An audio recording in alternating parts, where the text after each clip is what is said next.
So I hope you can join me in giving a very warm Badger welcome to Larissa Duncan.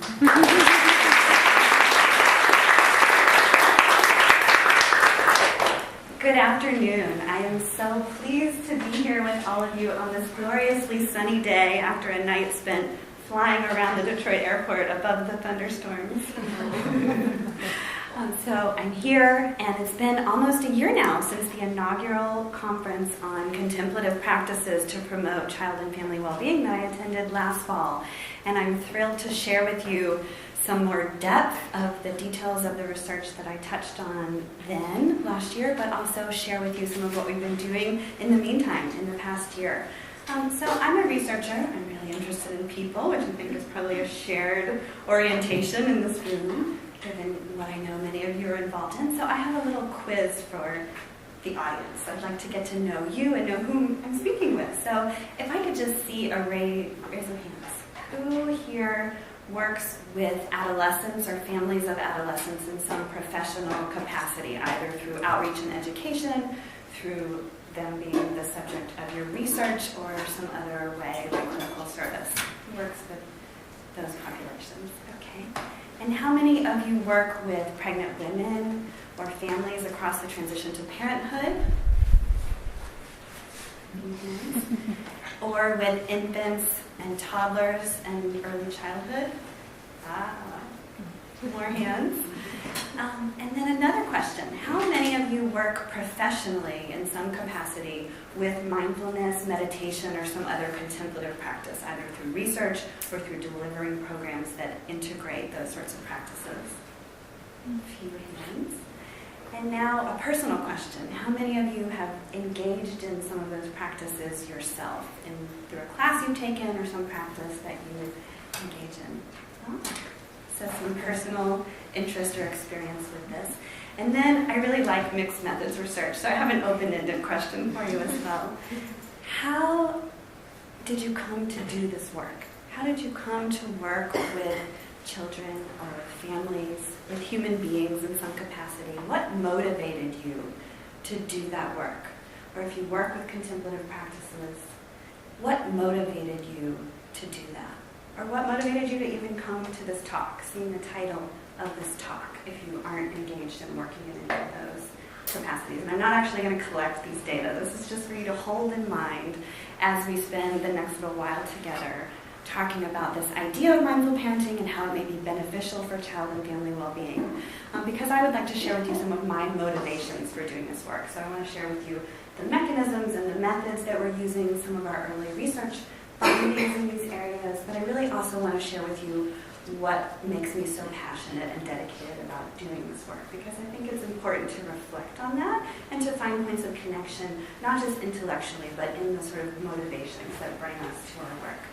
So today I'll be sharing with you three things. First, I'd like to speak with you about this idea of mindful parenting and how it may be integrated into existing models of parent training for families of early adolescence, as Julie mentioned, across that transition to the teen years that everyone in here should raise your hand if I ask how many have experienced that. You stole my line.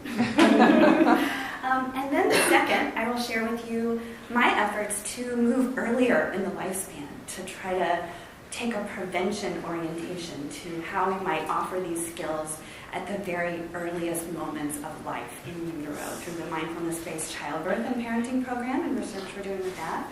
And third, I want to share with you how we're integrating mindfulness-based childbirth and parenting skills into group prenatal health care offered by medical providers that's reaching very low-income, underserved, vulnerable populations in a way that's accessible to them through Medicaid-covered prenatal care.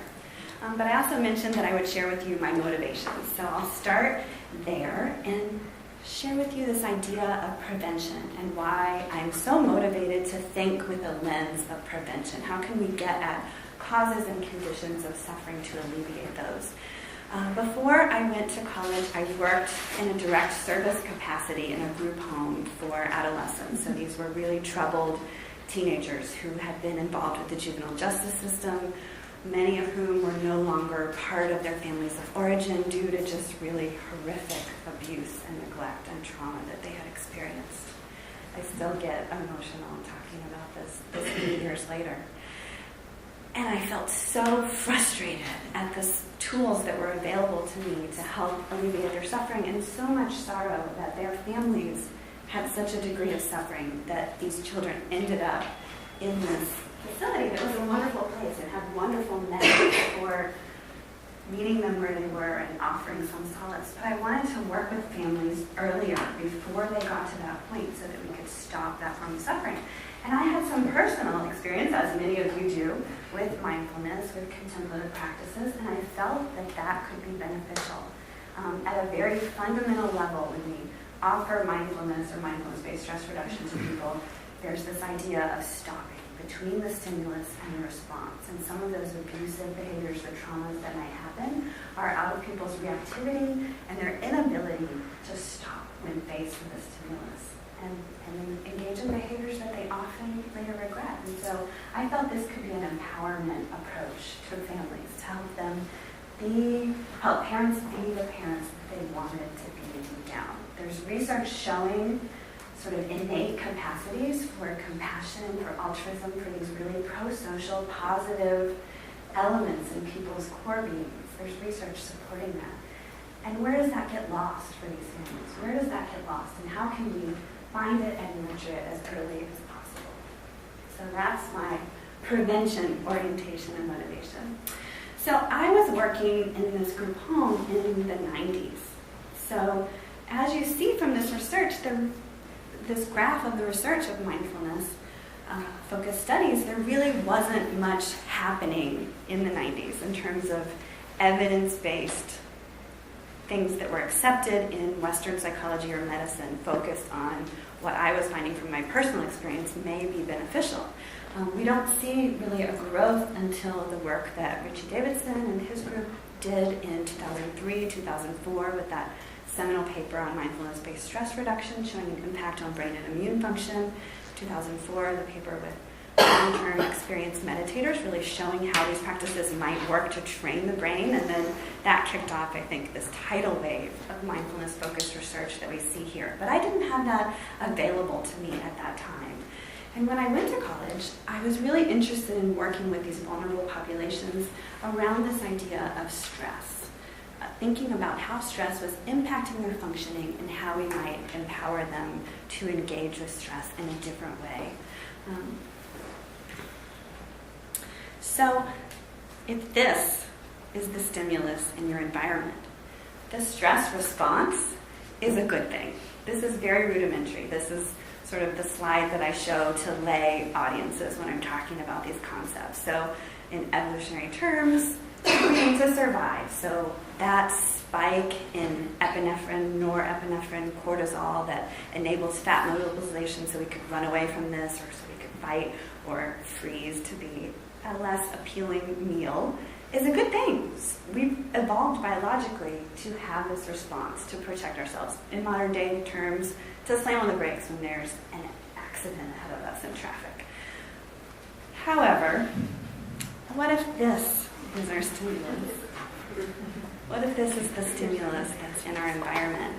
We may have a similar physiological stress response. We may have that amygdala reactivity to this. And how we choose to handle that and how quickly we're able to recover from that impacts our emotions, which impact our own health and well-being, and they impact our behavior, which if this is our child, impact that child's well-being. And it also serves as a model for that child about how they are going to interact with others going forward in life.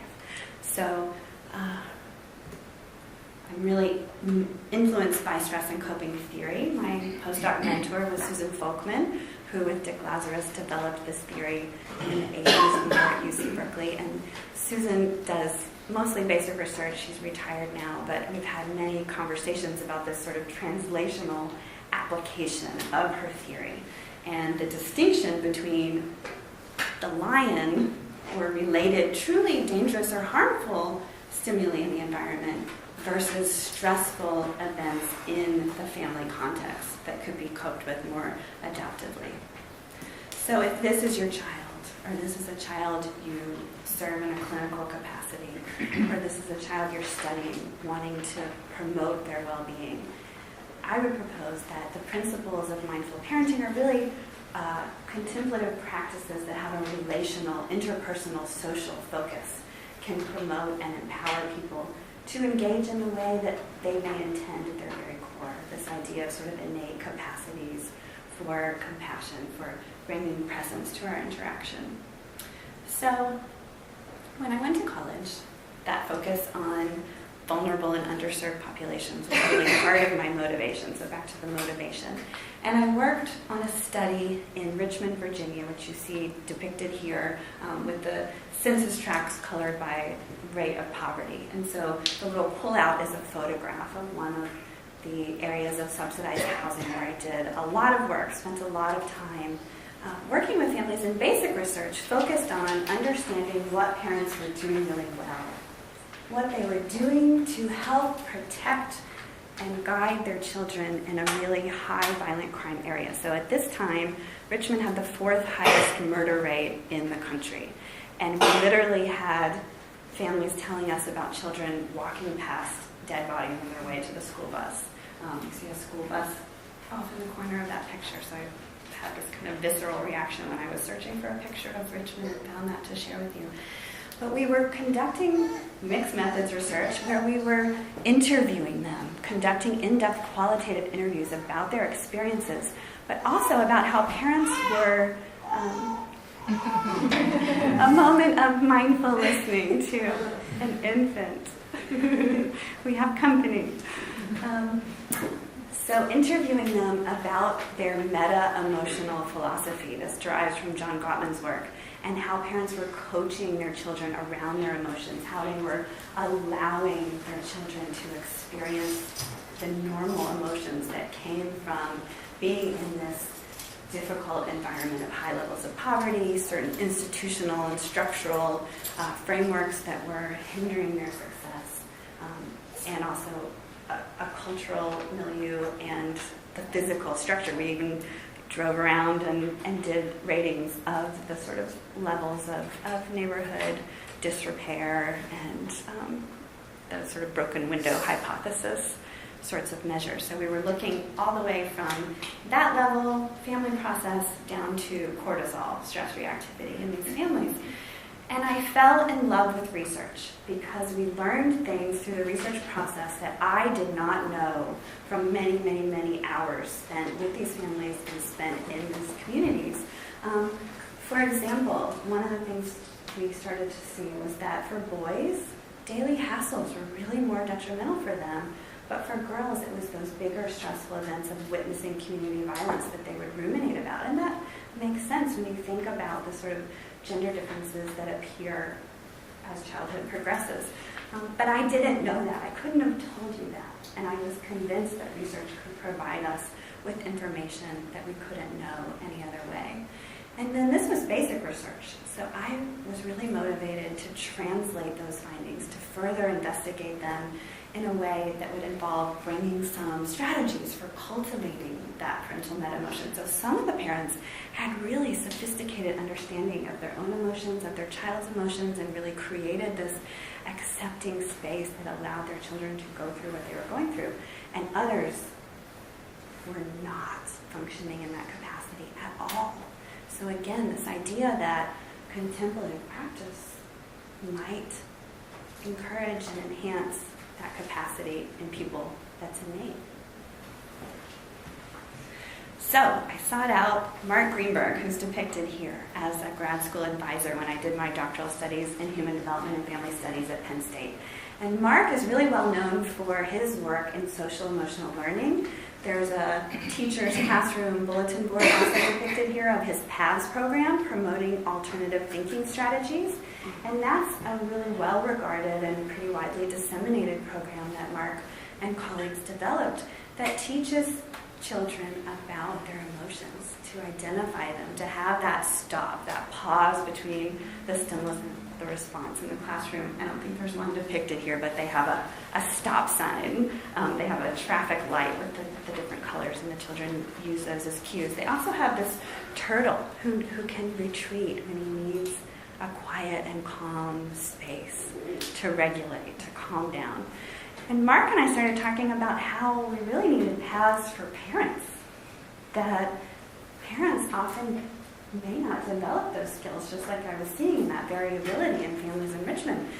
And so we started talking about this idea of mindful parenting as some form of paths for parenting, but that it should be more than that.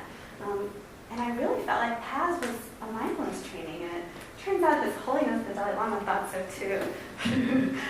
And there's a picture here of the book Destructive Emotions by Duncan that reports on a meeting between Western scientists and the Dalai Lama that Mark attended, where Mark shared with the Dalai Lama about the PATHS program, and then was invited to Dharamsala, India to teach PATHS to the teachers in the Tibetan school there. So the Buddhists were asking the Western social emotional learning expert to come teach mindfulness with this secular form, which I thought was really interesting, and that led a number of years later to this Mind and Life meeting focused on education that was well attended by folks in the SEL realm. But there wasn't, there's always in education focused work, well, parents matter too.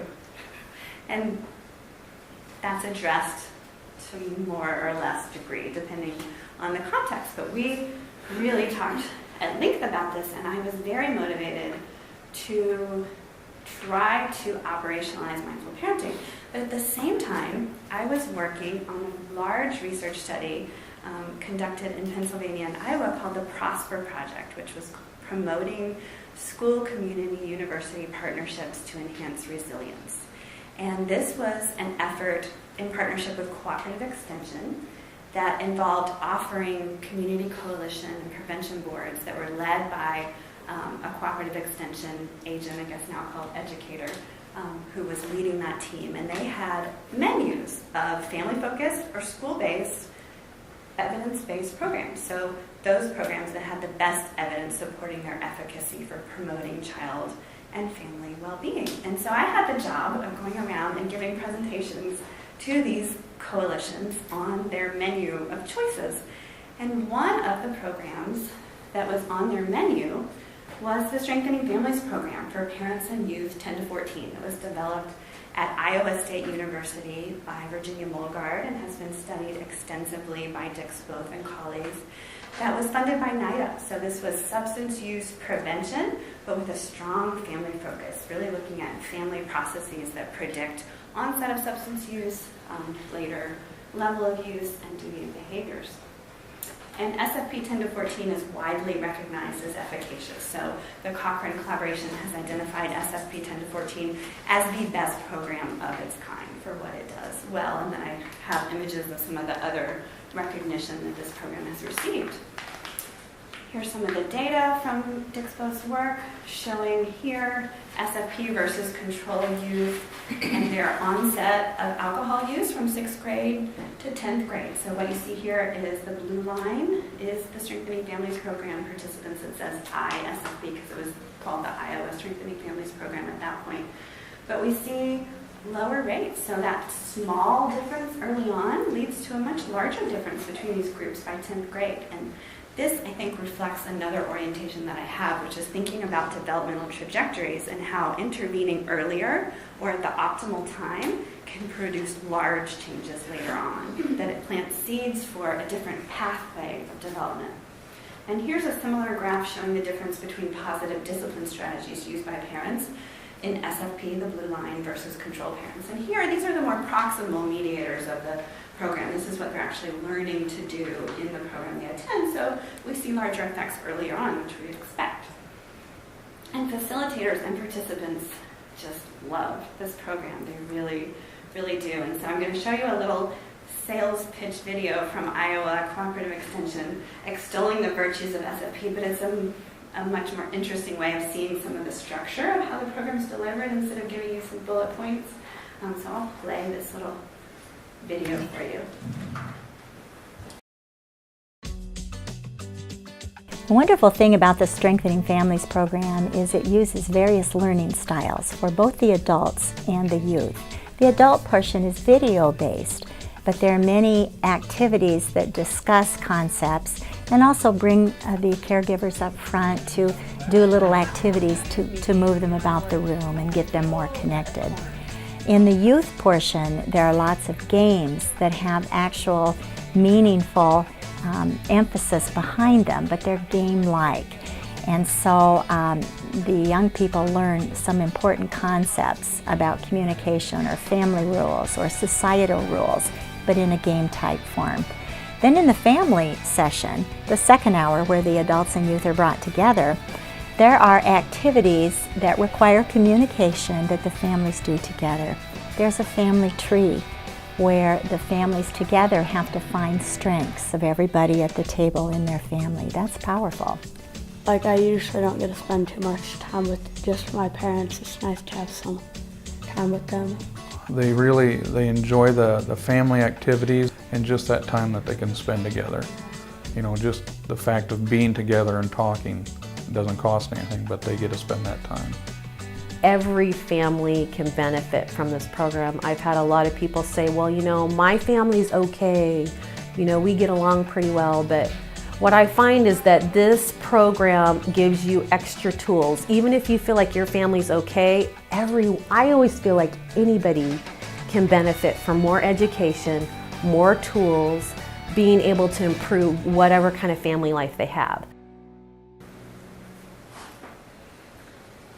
So, you see, the facilitators really believe that it works from their experience of offering this, over time. And then what we see from families is that they really, as you heard in the video, appreciate this time together. So this is at a developmental stage when young people are starting to spend less time with their parents, when conflict between adolescents and their parents is starting to increase, which is normative. That individuation happens at the same time they may stay connected. But for parents, that may be a difficult transition. They may feel some sense of loss from the much closer, warm connection they had with their children when they were younger. And they may be a little nervous about their kids becoming teenagers. How many of you are parents of teenagers? How many of you have parented a teenager? Yeah, and we all know we've all been teenagers. So there's some trepidation about this stage in life course. Oh, just wait until your kid goes through this.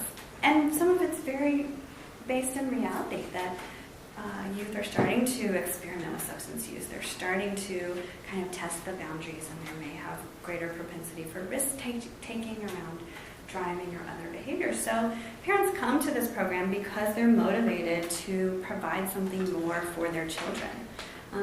But they reported to me through this large work in the Prosper Project, remember, where we had 14 communities select SFP 10 to 14, where we had good attendance, and we know some of those longer term outcomes might be impacted, but they were really frustrated.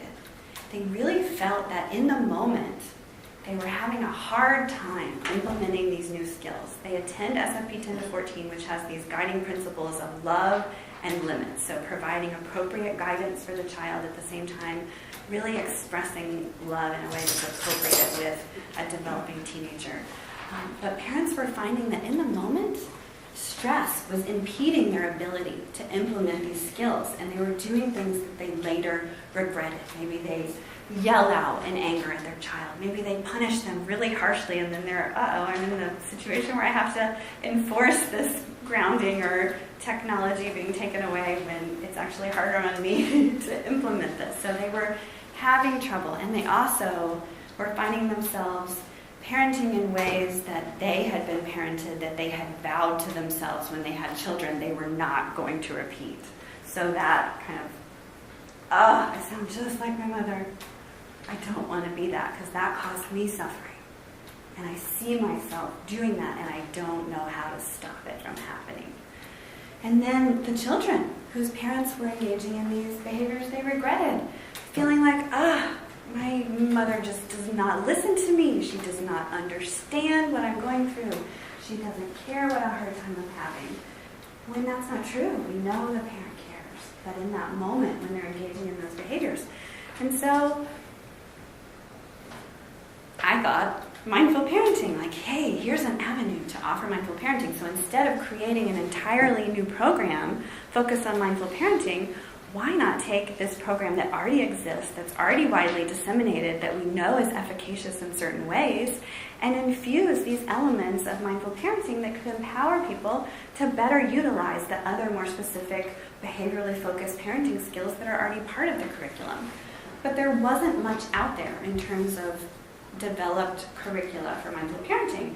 And from the moment I first visited Penn State, Doug Coatsworth and I talked about our mutual interest in mindful parenting. We both read John and Mila Kabat-Zinn's book, depicted here with a photo of them, on everyday blessings, the inner work of mindful parenting. So John Kabat-Zinn, for those of you who don't know, is the developer of mindfulness-based stress reduction, which is probably the most widely utilized form of secular mindfulness meditation offered in psychology and medicine. That's been the subject of many of those studies that you saw on the graph.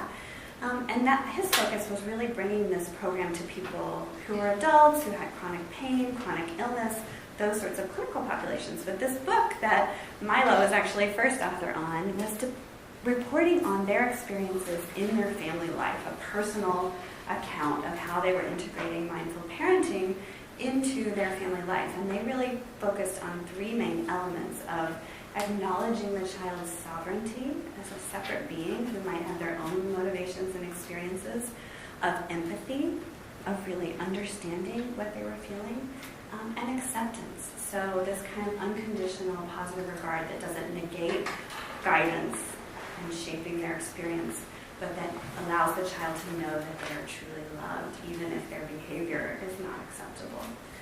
And so we reached out to them for input as we worked on trying to develop our program. So we were pretty skeptical and nervous about trying to ask families in rural Pennsylvania to meditate. And remember, this is before that big line of research, before this became more mainstream. And parents, even if they were willing to participate, we actually had one dad in a focus group say, "You're not going to make me sit like a pretzel, are you?" So, not to mention that sort of receptivity barrier, we also thought their lives might be more like this mom trying to meditate with all of this going on around her. For some families, that's really challenging to find that time or space to do that, much less go to the bathroom alone, right?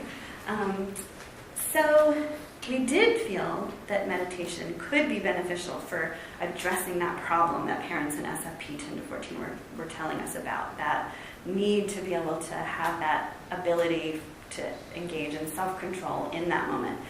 But we thought we would plant seeds of that and really integrate it into the program. And we also wanted to think more broadly, that it wasn't just mindfulness training, like mindfulness meditation training, but mindful parenting could be a broader umbrella for other elements of contemplative practice, for other ways of relating in the family that had kind of a bigger umbrella. So I set out to try to come up with an operational definition of mindful parenting, and then this idea that if you really want to understand something, try to change it. And so we started with the definition of mindfulness that John Kabat-Zinn has written about, which is paying attention in a particular way, on purpose, in the present moment, non-judgmentally. So this non-judgmental piece is about allowing experience. He says, in some contexts, he talks about open-heartedness. So it's this quality of allowing whatever it is that's happening to be part of your experience. And then you could make a wise choice about how to respond to that. But that first you must allow it in order to understand what's happening to make that best choice. And then he's later differentiated attention and awareness. So he's added this element to the definition of mindfulness, the awareness that arises through paying attention. And I won't get into the neuroscience research in this area, but I think we're starting to understand what some of the different brain mechanisms and different brain structures that are involved that have to do with this distinction between a really focused attention on something versus this broader awareness. So in this moment, you could sit here and focus in and pay attention to your breath, to the feeling of your body in the chair.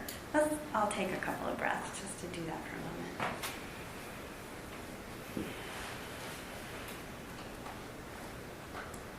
And you may focus your mind on that object of mindfulness.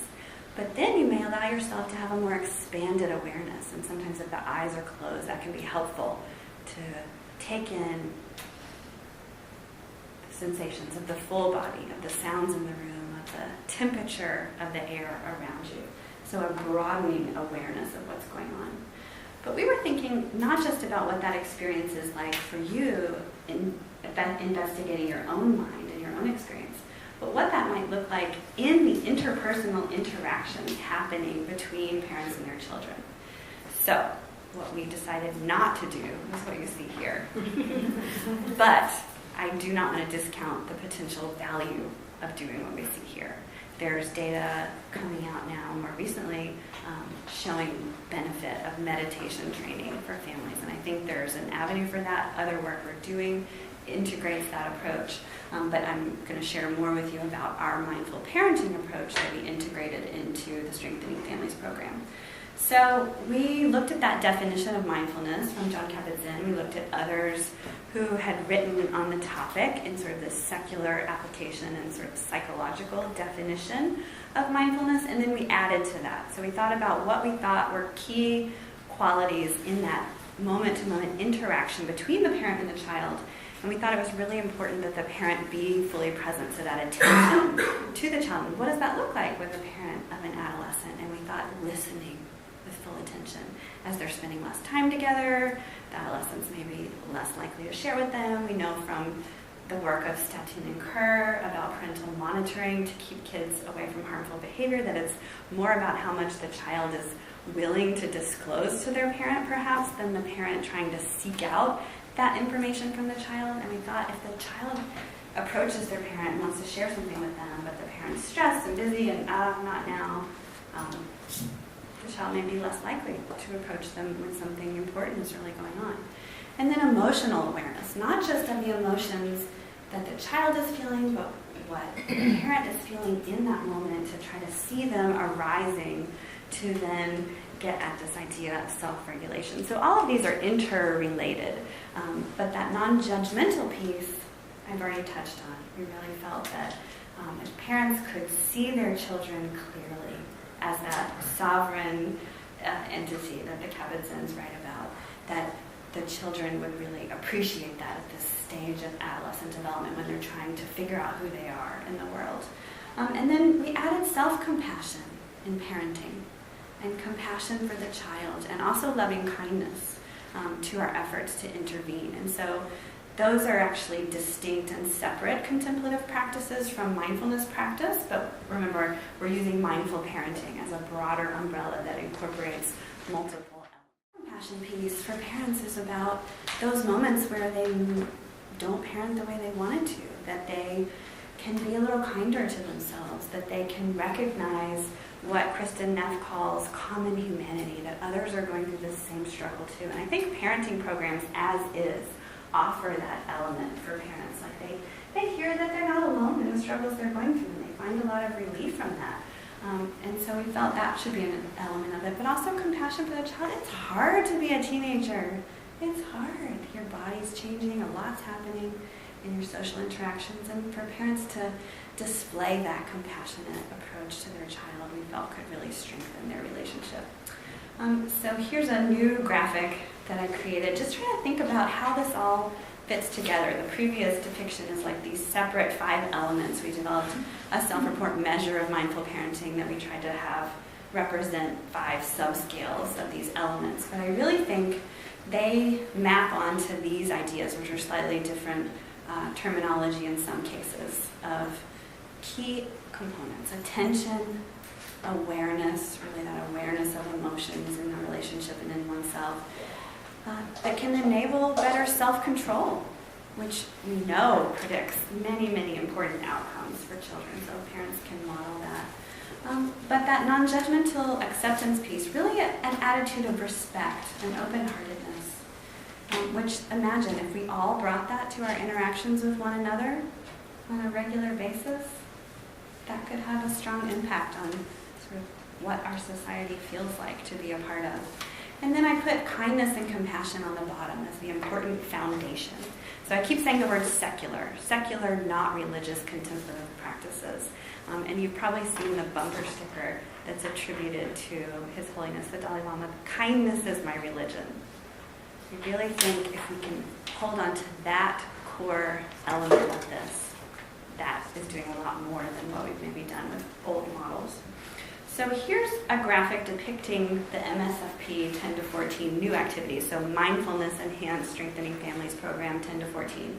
Across the top, you see those initial 5 elements, and then on the left-hand side, you see the session numbers, and then I've mapped out across the rows for you what some of the new activities were. So we didn't ask them to sit in a lotus position. We didn't ask them to do a lot of formal meditation, but we did begin every session with awareness of breathing, a really fundamental mindfulness of the breath to calm and regulate the mind and to practice paying attention.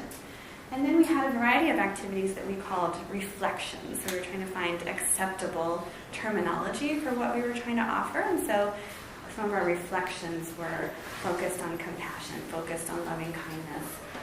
And then you see here that seeing our children clearly, really helping them identify unique qualities and attributes of their children that they could appreciate. And then this important piece of identifying their automatic reactions in parenting so that they could become responsive versus reactive to their children. And then here is the refrigerator magnet we gave them as this reminder to stop, take a breath, observe what's happening, and then proceed, but with this intention of being calm and being present in the interaction. And we need to think about this as a smartphone app versus a refrigerator magnet, perhaps in the near future. But here's sessions 4, 5, and 6. The last slide was sessions 1, 2, and 3. So one of the activities we have them reflect on is remembering bringing their baby home from the hospital in the first moments of their life. Imagine holding your child and just the love and awe and joy, all those positive emotions that they felt holding that child, and help them reconnect with that if they have lost some of that with this teenager. And then you see a strong emphasis on this really listening, but also self-compassion. So in our pilot randomized controlled trial that I led when I was still at Penn State, we found some stronger effects in some domains for the MSFP intervention compared to the Standard Strengthening Families program.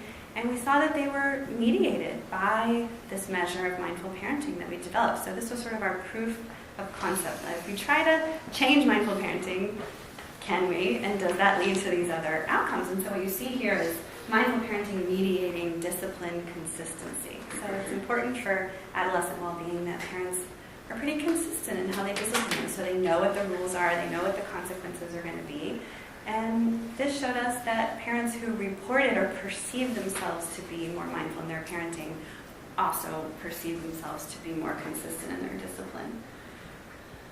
So that led us to a full-scale randomized controlled trial that we're just wrapping up with funding from NIDA that allowed us to test this model fully with a comparison of 3 active intervention conditions. So MSFP, SFP, and then a home study condition, which was kind of identified as a control, but as I know from important work happening here in Extension, information is powerful. And so parents who got this home study control were using that information they were getting to make some changes. So you see here, we screened 849 families, which led to 432 participating. We had youth bring interest forms back to school, and classrooms got prizes if they had all of their forms returned, and so that's why we had such a large number screened. So the kids got credit even if they didn't actually show it to their parents and just checked no, they didn't want to do it. And fairly good retention through 1-year follow-up. So we have a paper forthcoming in developmental psychology reporting some of our findings. And I'm going to show you just our father report data today. We don't have enough time to go into detail with all of the findings, but we have mother report, youth report, father report, video interactions of families in the home. But we don't always hear as much about fathers and their parenting as we do about mothers. So I thought I would share with you our father data. They also look better than the mother data, which I'll say a little bit more about in a moment. So here we have the blue line is SFP, the red line is our Mindfulness Enhanced Strengthening Families program, and then green is the home study. From pre-intervention to post-intervention to 1-year follow-up. And remember, this is a relatively brief intervention, about 7 weeks. And so that pre to post intervention is a much shorter time period than what you're seeing in the other half of the graph, even though they look equally distributed here. And this is self-report on that interpersonal mindfulness and parenting scale. And this is the listening with full attention subscale, and it ranges from 1 to 5. So you see small changes. The scale on the left shows you we're really still very much in the middle of this scale. But we do see a stronger effect for MSFP at 1-year follow-up. So not at post-intervention, but at 1-year follow-up. So here's a picture of a father and his son. And I think it's really important for children to feel listened to. I said this in multiple different ways already today, but sometimes for fathers and sons especially, they engage in shared activities together, and maybe that's an opportunity to talk. Or a friend of mine with 2 teenage boys is like in the car when we're both looking somewhere else. So here these guys are not looking at each other, but this child is feeling listened to. In the youth report, we actually have stronger results from youth report than we do father report on this measure, which I think is really interesting. And here's emotional awareness in parenting, so the father's awareness of his own emotions. No change at post-intervention, but then starting to separate in terms of trajectories at 1-year follow-up. Awareness of youth emotions, so fathers are saying, yeah, I am getting better at this. I feel like I'm better able to tell what my child is feeling without him or her having to tell me. And here's self-regulation, so maybe some increase in using this stop, be calm, be present. That's their homework every week in the intervention. And here's self-compassion in parenting. So maybe some things going on developmentally with the home study, conditioning, mature, and compassion for youth, father report. No change at post-intervention, but we see an increase that is significantly different than SFP and home study at 1-year follow-up. So I mentioned the mother data don't look as good. I can show you a bunch of the same kinds of graphs. Mothers are saying, I am really not as mindful as I would like to be. And I think this is our limitation of self-report, and especially self-report of mindfulness. One of the original definitions of mindfulness is to remember to pay attention. When your mind wanders while you're trying to pay attention to your breath, remember to bring it back. And so your mind naturally does that, and you might train it the same way we would work out to strengthen our muscles. We train our mind to pay attention, but it's that noticing that you weren't mindful that is mindfulness. It's this kind of paradox. And so I think our mothers, based on what they're telling our facilitators, are getting better at saying, I am not mindful like I thought I was, but now I know what it is, and I'm not mindful at all. But we're planting these seeds, and so that may explain that rise at 1-year follow-up, that it's these smaller amounts of practice infused in daily life that maybe over time accumulate to enact some change. Whereas, really, going on a meditation retreat might have a more immediate impact that's more intensive training. So you saw that scale. Most of them are saying sometimes about pretty much everything, and isn't that what you would expect? Are you mindful all the time, even if you have a strong meditation practice? I'm mindful sometimes. Yeah, the specific question about being mindful in a certain interpersonal context, sometimes. But it's what I do when I'm noticing that I'm not, that I think matters for my child's well-being. So moving beyond the limitations of self-report, I had this question, can mindful parenting be observed? We had a meeting with the Garrison Institute and invited people working in this area and related areas to help us address this question of, can it be observed? And so I went back to the data we have from the Prosper Project, so this large sample where we had included that interpersonal mindfulness and parenting measure. And remember, these are parents who had not been trained in mindful parenting, so it's just getting at this sort of perhaps innate capacity to engage in this. And what we did was just look at the top and bottom quartiles to just give a really rudimentary first look at this question. And so we looked at mothers who reported high mindful parenting versus low, and we looked at their scores on the Iowa Family Interaction Rating Scale, so how they were interacting with their children in this established paradigm. And for those of you who are familiar with that rating scale, some of it's more what I would call more objective observational data, and some of it's more qualitative coding of the conversation that the parents and the children are having. But what we saw, we created some composites because there are a lot of scales in that system.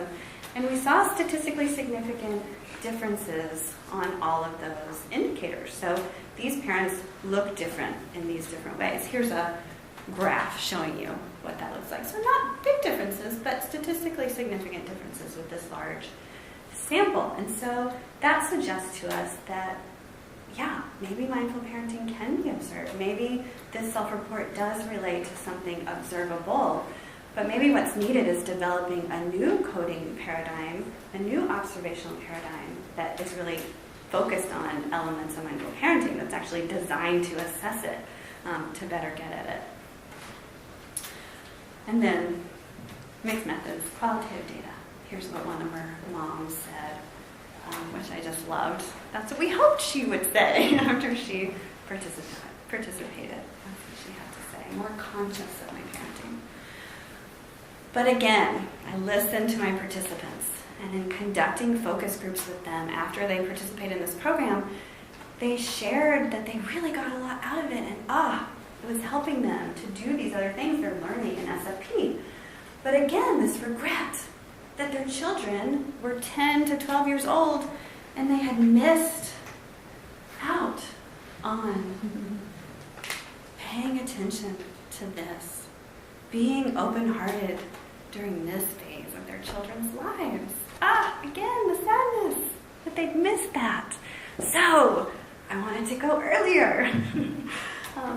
But I'll give you just a little snippet of, I've talked about John and Mila and their writing and their work, and he's one of my teachers in this work. And so I'll share with you a short video. There's nothing like having children to actually stretch the envelope of your being to limits that you probably didn't even realize you had. And that's one of the ways in which I think mindful parenting is in its own right a profound spiritual discipline, where by spiritual discipline I mean a yoga or a meditation in its own right, a way to actually do a certain kind of inner work that will inform you about the sort of levels and depths and dimensions of your own being that very often are so opaque we might not visit them. I like to look at children as kind of live-in Zen masters in a way, parachuted into our lives and guaranteed to push every single button that we have.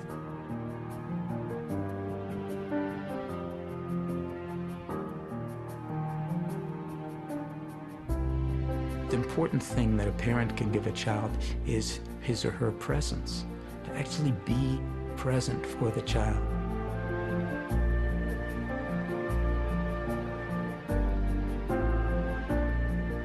People under the misapprehension that say, if I'm a mindful parent, there won't ever be any yelling in the family, for instance, or that the family will always be a nice, calm, meditative, enlightened family. Nonsense. It's got nothing to do with that. It has to do with embracing the full catastrophe of life, the human condition.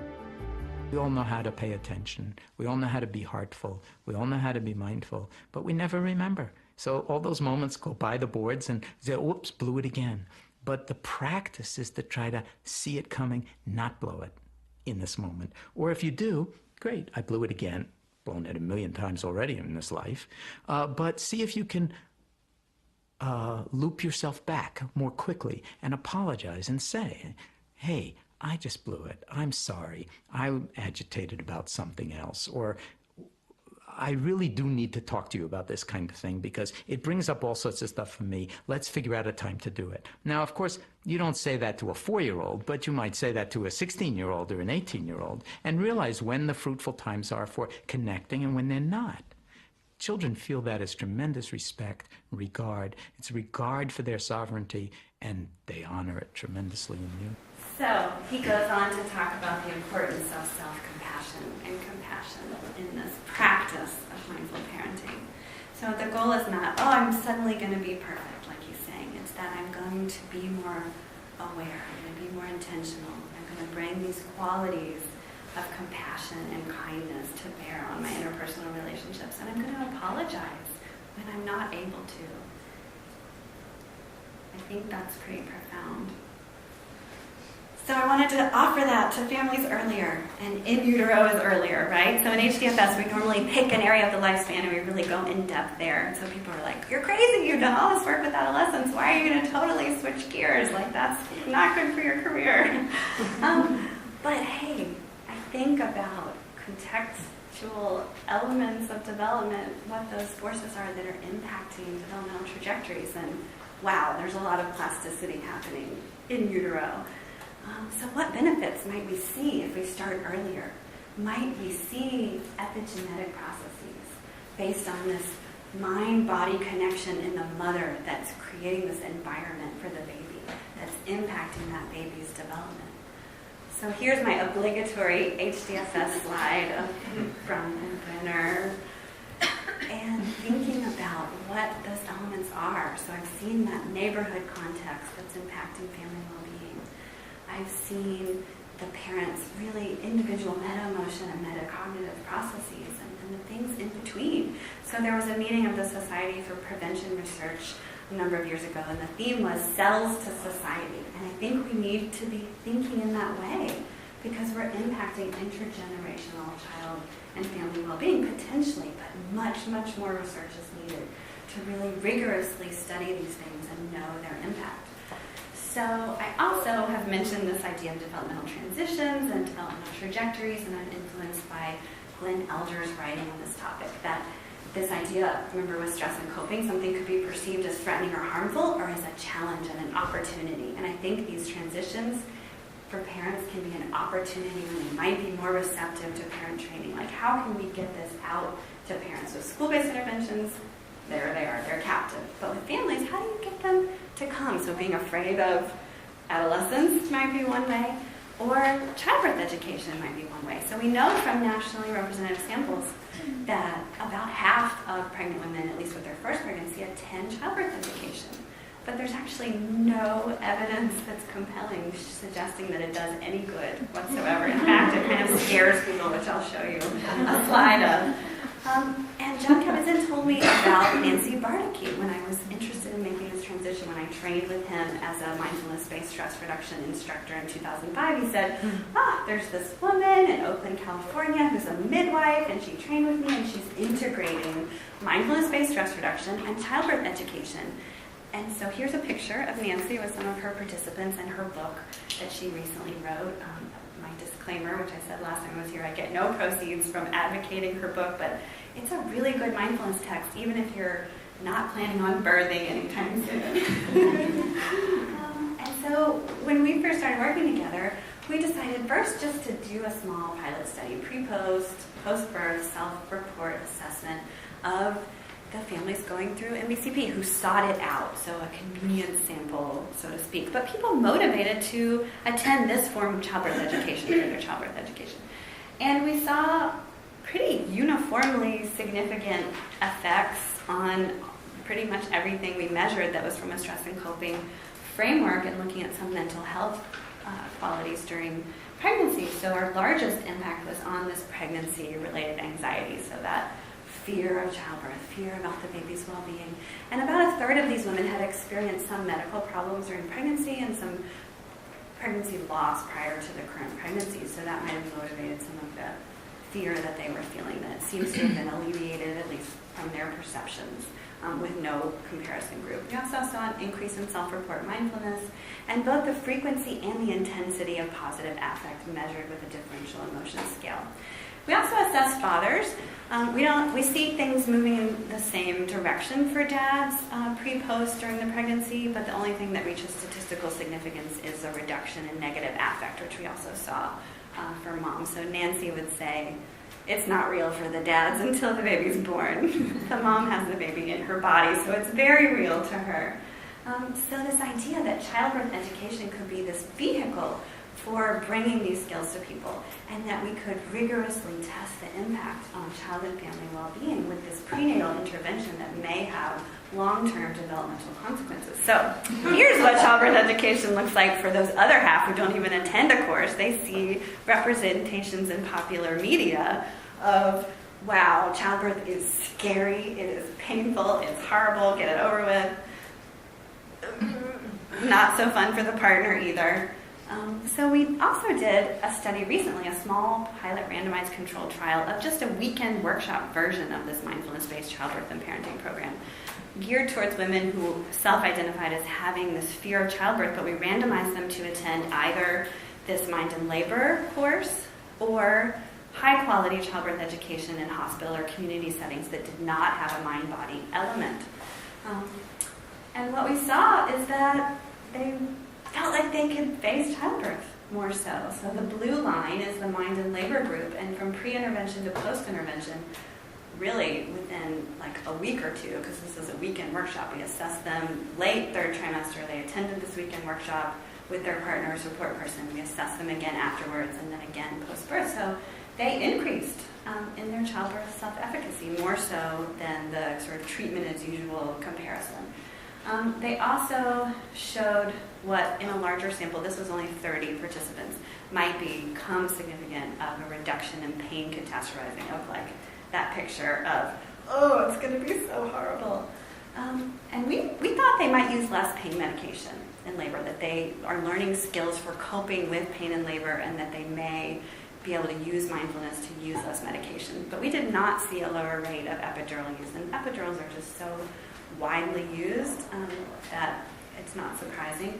But we think we may have picked up on a trend for less use of narcotics, systemic opioids in labor, which are a little more detrimental to infant well-being. You might see lower APGAR scores if that's administered. And so we thought, here's a really kind of acute short-term risk to the child that could potentially be avoided, that maybe they were coping more effectively with pain in labor.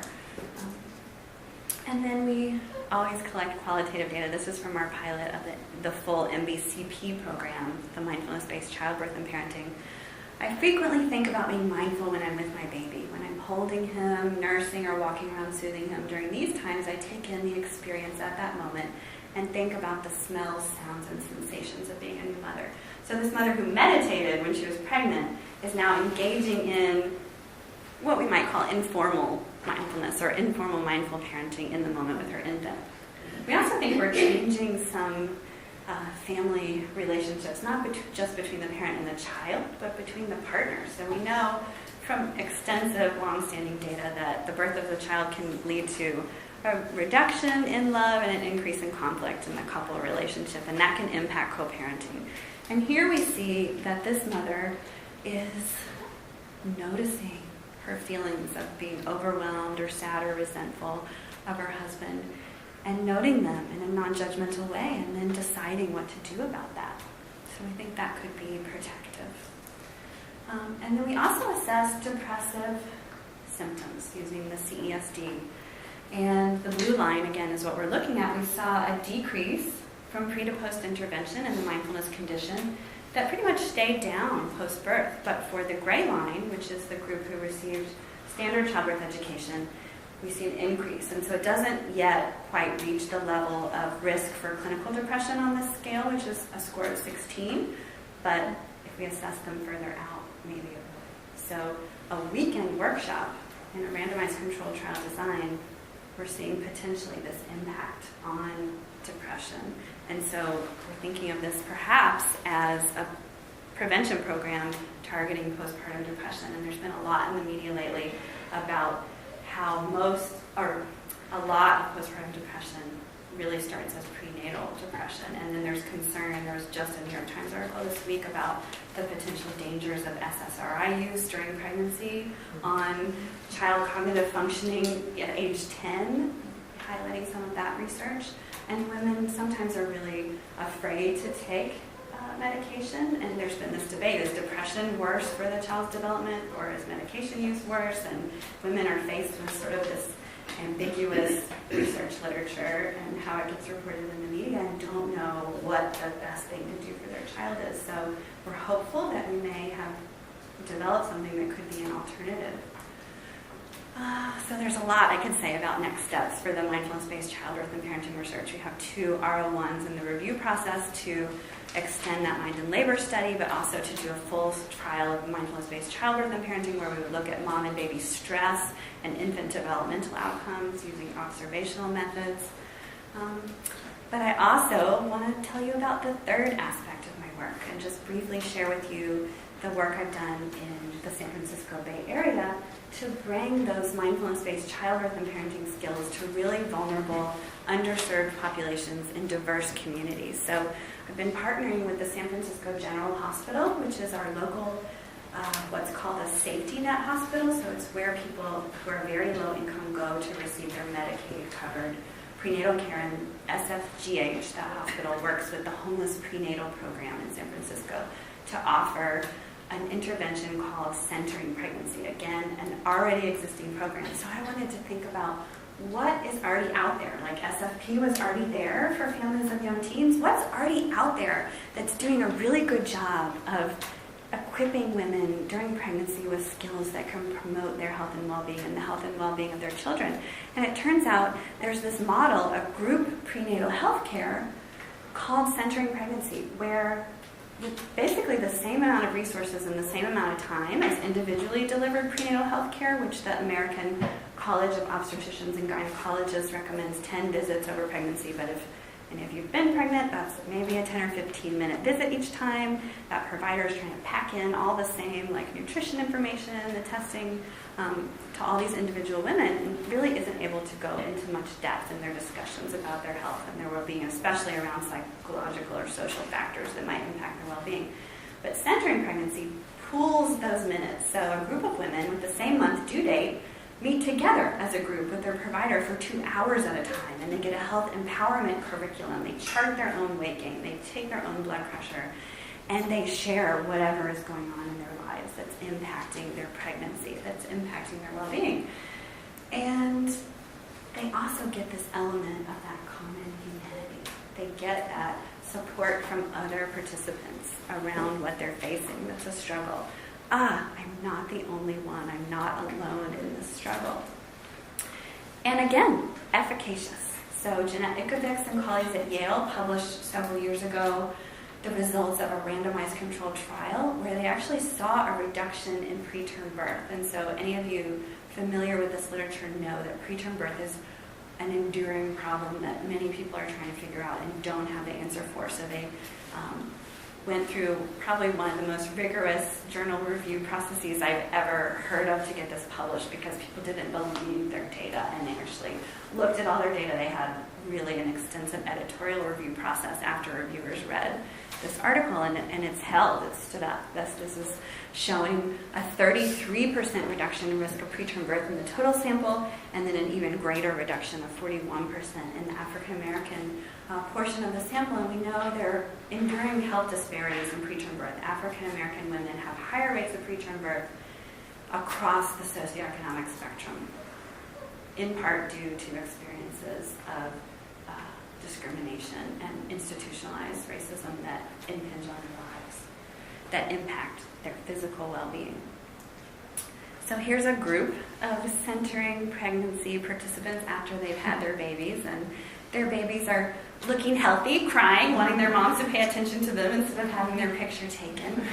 But participants, again, they love this program. They really love this program, and providers love offering it. So we thought, if we could integrate mindfulness-based childbirth and parenting skills into this existing model that's already developed, already disseminated, it's a way to offer this training to low-resource populations that might not be able to come to an intensive MBCP program. And so we developed Centering Pregnancy with mindfulness skills through an extensive research process that involved surveys of 17 Centering Pregnancy sites and their providers, and then a series of curriculum development and pilot studies that then led to a clinical trial that we're just wrapping up.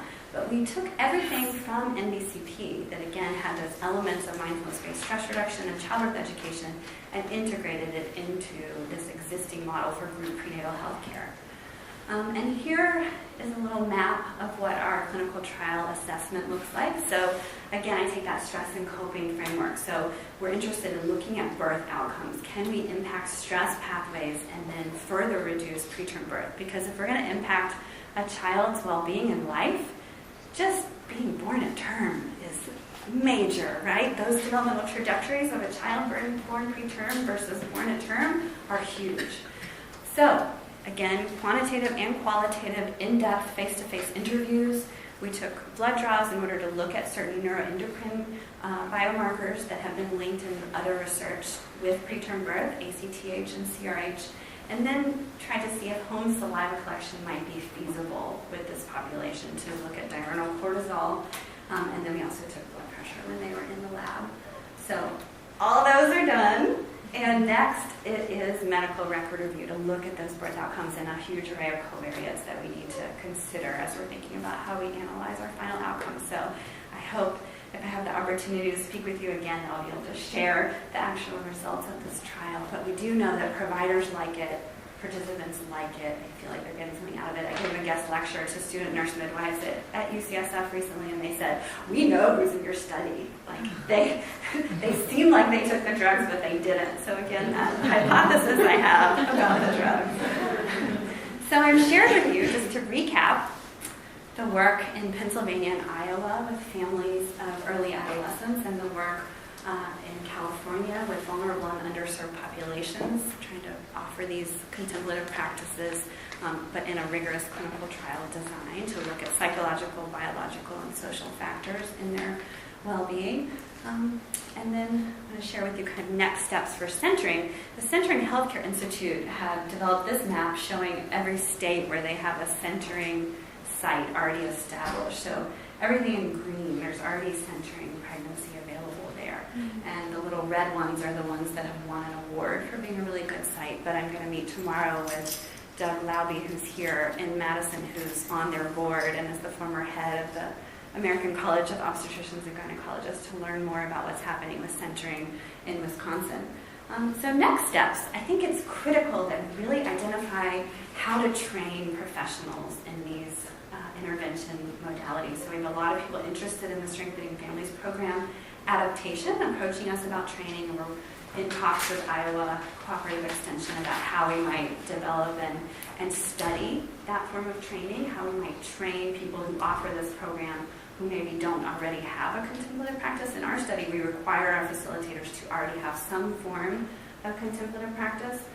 So we're thinking a lot about that, and also centering providers who are medical providers. And then our families who attend MBCP want more. They want mindful parenting training after MBCP, and we think, staged, developmentally appropriate interventions across the life course are really, a future direction for this work. And I mentioned the grant calendar review. I'm really dying to look at infant developmental outcomes. I haven't had the funding yet to do so, but I'm eager to see whether that prevention hypothesis bears out.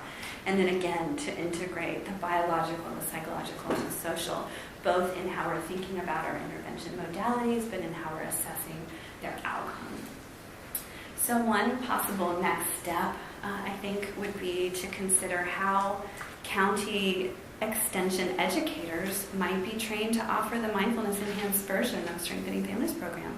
And I know SFP 10 to 14 is already widely available across Wisconsin. So I'd be interested in talking with the extension folks here about how that may or may not be possible and how we may study that. There are dissemination and implementation grant mechanisms from the NIH that might support that work. And then I also want to show the tree of contemplative practices put out by the Center for Contemplative Mind and Society. So this is something that Mark Rieberg showed those of you who were able to attend the conference last fall. And this shows the great variety of contemplative practices that exist, some of which may not look like meditation at all, but I think are really relevant for those interpersonal relationships. So we see here dialogue, deep listening, storytelling, and it also represents the variety of cultural practices. For many people, they do already engage in some form of contemplative practice, and it may be that we can learn from other cultures about what they're offering that we may be able to study in a scientific paradigm.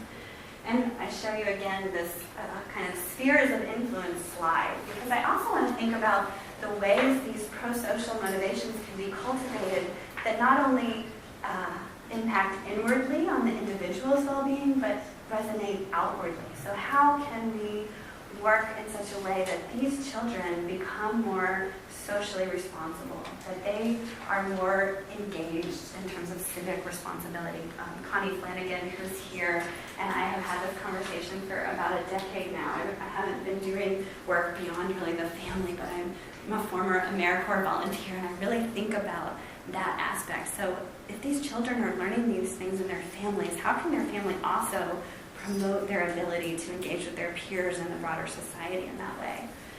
And as I mentioned, diverse cultures around the world. How can we understand how these things may or may not be applicable? So we know from, lots of research over the years, Paul Ekman, about sort of this universality of human emotion. Is there some common element of this interpersonal application of these aspects? And we're starting studies in the Netherlands, in the UK, in Hong Kong, all focused on mindful parenting or mindfulness-based childbirth and parenting to begin to get at some of these things. So here's my acknowledgement slide before I conclude, acknowledging funders who've been so important to this, but also the Hong Kong group, the Netherlands group, and the UK group, and teachers and collaborators of mine. So to wrap up, I've shared with you 3 things: how mindful parenting might be integrated into parent training and the potential benefit for adolescent well-being, how we might start earlier in utero to impact child development from its various beginning, and then third, how we might reach vulnerable and underserved populations in a way that acknowledges and respects the realities of their life situation and what they're able to do, and empowers them all to be the parents that they want to be. So that's the grand aspiration of the work, but there's a lot of work to be done. And so I'm going to try to recruit as many of you as possible to begin to think about how this might connect with that motivation that brought you to your work and your reason for engaging in your own contemplative practice, and how you might bridge that personal and professional work. So I thank you. And I welcome questions and comments. We have about 10 minutes for that. So